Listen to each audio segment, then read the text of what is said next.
Welcome to the Genius Factory. Enjoy the video. You start by granting the app the permissions it needs. Without accessibility access, the clicks won't register.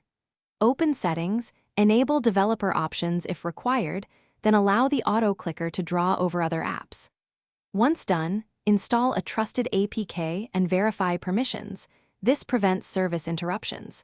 Make sure screen orientation and resolution match your target app.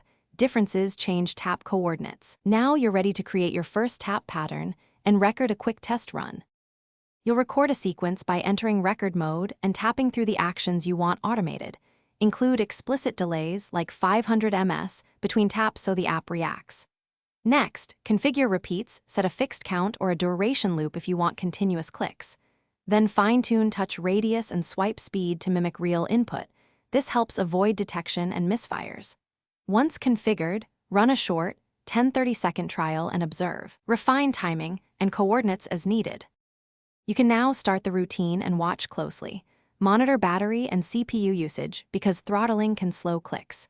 If taps miss targets, first recalibrate coordinates, then increase delays by about 10 to 20% to allow UI responses. If the target app blocks automation, enable simulate touch or reduce the tap frequency to appear more human. Finally, save profiles for different tasks so you can reuse settings. Keep backups and reboot if services stop responding.